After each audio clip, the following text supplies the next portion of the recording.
그 여름이 가고 가을 되고 겨울 될 때까지도 나는 하루 만에 오빠를 매장했다는 죄의식에 시달렸다. 오빠가 무덤 속에서 난 안 죽었다고 무서운 얼굴로 살아나오는 꿈을 꾸고 또 꾸었다. 그러고 나면 눈물 한 방울 안 흘린 죗값처럼 온몸이 흥건히 식은땀에 젖어 있곤 했다. 내 마음속에 오빠의 무덤은 살아서 몸부림치다 다시 죽은 흔적으로 봉분에 쩍쩍 금이 가 있곤 했다. 그 밖에 우리 식구의 연명은 무사했다. 아무도 돈을 벌지 않았고 아무도 오늘 무얼 먹을까 내일 무얼 입을까 걱정하지 않았지만 생존에 지장이 없었고 서로 무슨 생각을 하는지 전혀 관심 없이도 한 지붕 밑에서 한솥밥을 먹고 있었다. 그래도 첫 추위가 닥치자 세 방에 흩어져 자던 식구들이 한 방을 쓰기 시작했다. 건넌방이었다. 그 방이 안방보다도 넓고 우풍이 제일 덜했다. 땔감이라도 아끼는 게 보이지 않는 손길로 우리의 목숨을 부지시켜주는 이에 대한 예의라는데 무언의 합의를 본 결과이지만 서로 미워하는 사람끼리 붙어 지낸다는 건 여간 못할 노릇이 아니었다. 한 방을 쓰기 전에는 식구들에게 더는 애정은커녕 관심도 가질 것 같지 않은 게 홀가분하면 했지 미워한다고까지는 여기지 않았다. 그러나 한시도 혼자 있지 못하고 주야로 같이 지내게 되니 눈길 한번 마주치는 것도 괴로웠고 견딜 수 없는 혐오감으로 문득 토악질이 치밀 적도 있었다. 엄마도 옳게도 오빠의 죽음을 감쪽같이 집어삼키고 속에서 썩이고 있지 싶어 밉다기보다는 징그러웠다. 엄마나 옳게 보기에 나 또한 그래 보였을 것이다.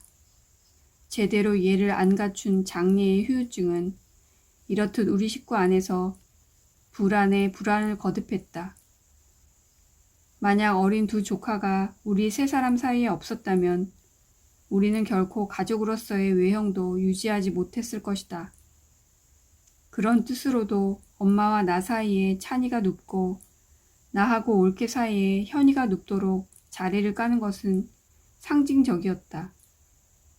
자는 동안도 완충지대가 필요할 만큼 우리는 서로 치떨리게 징그러워하고 있었다. 현이는 식구들의 무관심 속에서도 첫 돌을 넘겼고 아장아장 걸었고 가르쳐 준 바 없는 재롱도 곧잘 부렸다. 사내 녀석인데도 피부가 백옥 같고 눈이 큰 아이였다. 가끔 웃을 일이 있다면 그 애 때문이었다.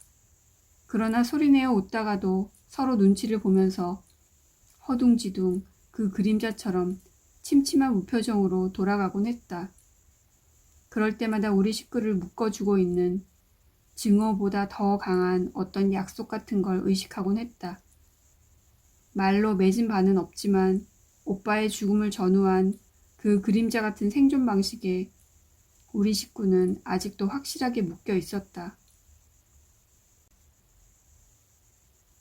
첫 추위에 감기가 들었는지 콧물을 줄줄 흘리던 현이가 몸이 쩔쩔 끓기 시작했다. 우리가 할 수 있는 것은 어른용 아스피린을 반으로 쪼개서 물에 풀어 먹이는 게 전부였다. 종점엔 약국도 생기고 성북서 건너쪽엔 소아과 병원도 들어와 있었다. 신한탕 뒤 우리 집이 있는 안정되고 보수적인 골목에도 우리 말고 또 한 집이 들어와 있어서 비록 서로 교류는 없었지만 고립감이 덜하던 차였다. 아무리 도강을 금하는 것 같아도 마음만 먹으면 뚫고 들어갈 수 있는 틈을 다양하게 마련해 놓은 것 같았다. 틈만 일단 발견했다 하면 스스로 틈을 넓혀가며 스며드는 수압처럼 인구가 불어나는 게 눈에 보이는 듯 했다. 그러나 우리의 고적한 처지는 파주 구렁재에 고립돼 있을 때보다 더하면 더하지 조금도 덜하지 않았다. 이웃은커녕 식구끼리도 감정의 교류가 없었고 우리 집 벽장엔 호두 한 알도 비장의 영사도 없었다. 타인에 대한 철저한 무관심과 고립이야말로 우리가 움츠러들 수 있는 유일한 피난처였다. 목구멍에 거미줄 치지 않는 게 숙분의 은밀한 보살핌 덕이라는 걸 알고도 모른 척하기 위해서도 살고 싶어 사는 게 아니라 안 죽어져서 할 수 없이 산다는 걸 온몸으로 나타내지 않으면 안 되었다. 겨우 그 정도가 우리의 알량한 마지막 자존심이었다. 안 죽어져서 할 수 없이 사는 주제에 아이가 좀 아프다고 법석을 떨 수는 없는 일이었다. 보채긴 좀 해도 그런대로 잘 놀던 아이가 하루는 몸져 누웠다.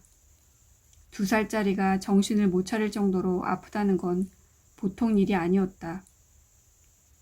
목구멍에선 가래가 끓고 숨은 턱에 닿게 가쁘고 입술은 까맣게 타들어가고 있었다.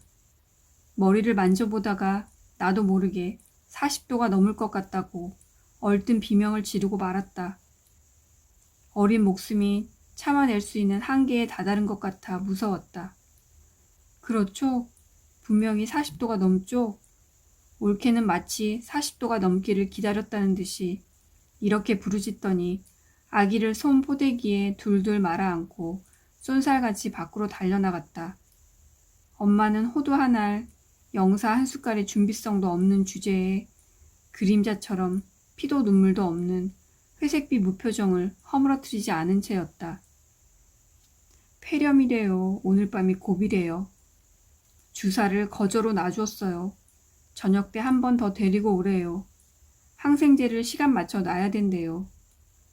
아이를 내려놓으며 올케가 나에게 보고하듯이 말했다. 뺨에 눈물이 번들대고 있었다.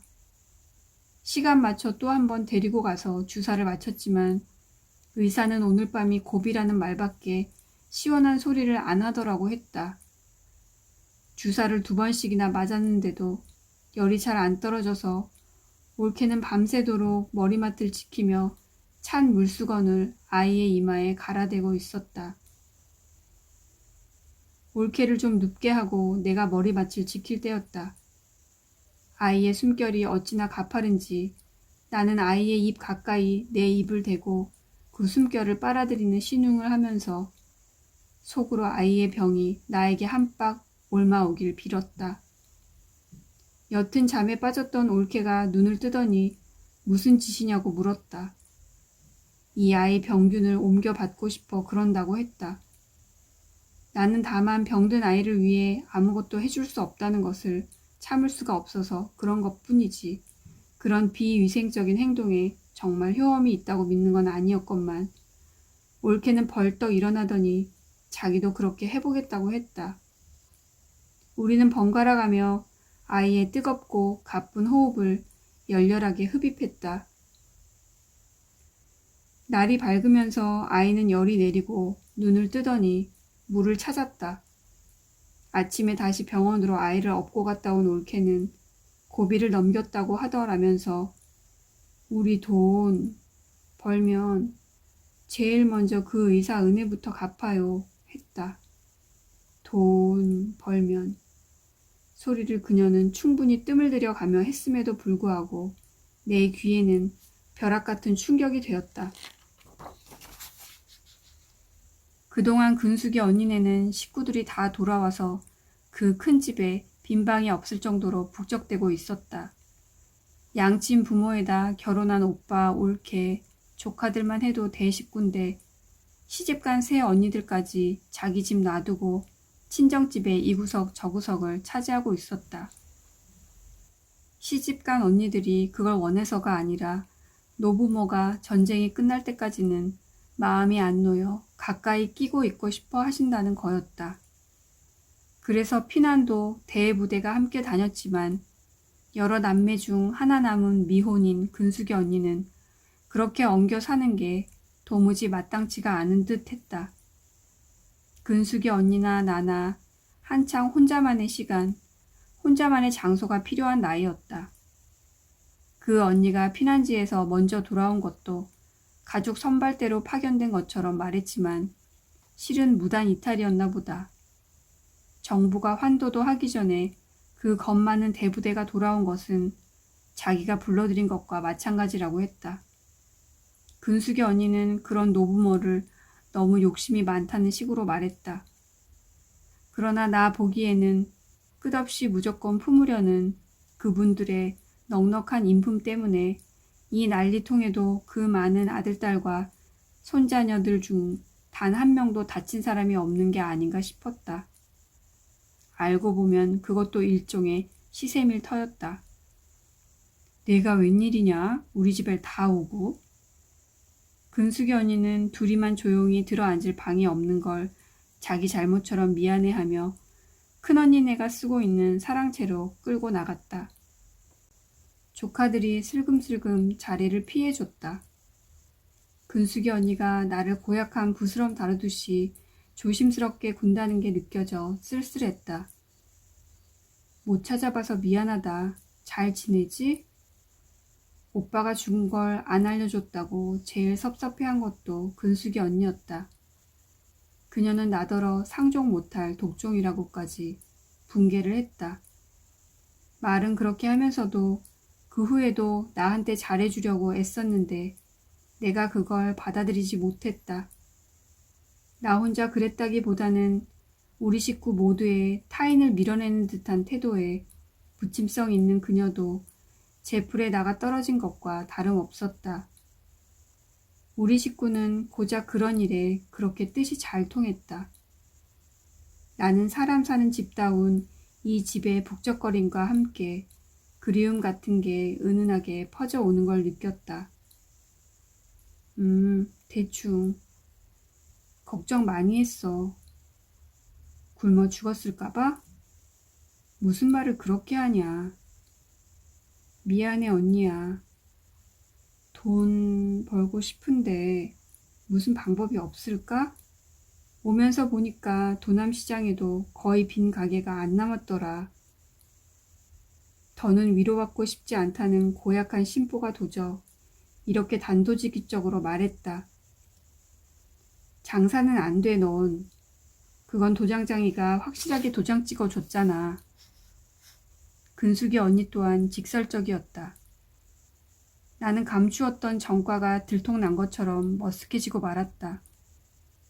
내가 장사를 하겠다는 게 아니야. 자본이 있는 것도 아니고. 언니를 꼬시기는 애당초 틀렸고 내가 무슨 수로 장사를 하겠어. 취직이라면 모를까. 취직 자리 하나 알아봐줘. 점원 노릇도 괜찮아. 알아는 볼게. 이 쬐그만 시장에 점원 두고 장사할 만한 집이 있으려나 몰라? 다들 식구끼리 해먹거든. 공장이고 회사고 다 문 닫아 버린 세상이니까 장사밖에 해먹을 게 있어야지. 언니는 좋겠다. 그런 점포가 몇 채씩 있는 부잣집 딸이니까. 부자는 무슨? 밥 걱정 안 하는 것만 제일로 알고 자식 공부에는 도무지 신경을 쓸 줄 모르는 노인네들이 난 얼마나 답답하고 싫은데. 그래도 언니가 돈 없어서 대학 못 간 건 아니잖아. 그런 건 아니지만 처음부터 대학 안 가는 걸 자연스럽게 알도록 길들이는 가풍도 확실히 문제 있는 거 아니겠어? 그 부분이 언니에게 민감한 부분이라는 걸 알고 있었지만 왜 화제가 그렇게 돌아갔는지 모르게 우리는 둘 다 약간 우울해지고 말았다. 속 넓은 언니는 나를 위로하려면 같이 우울해지는 수밖에 없다고 생각했는지도 모른다. 그날은 맛있는 점심까지 얻어먹고 왔다. 오랜만에 해보는 식사다운 식사였다. 오는 길에 보니 시장통 뒷골목에 즐비한 음식점들이 길바닥을 온통 질펀이 적시며 드럼통에 절인 배추를 씻고 있었다. 시뻘겋게 소를 버무리고 있는 집도 있었다. 며칠 전에 첫 얼음이 얼고 나서였다. 여자들의 곱은 손으로 봐서 이른 김장은 아니었다. 기나긴 겨울에 어둡고 차가운 손이 덜미를 잡을 것 같아 종종 걸음을 쳤다. 등덜미에 식은땀이 흐르게 생생한 공포감이었다.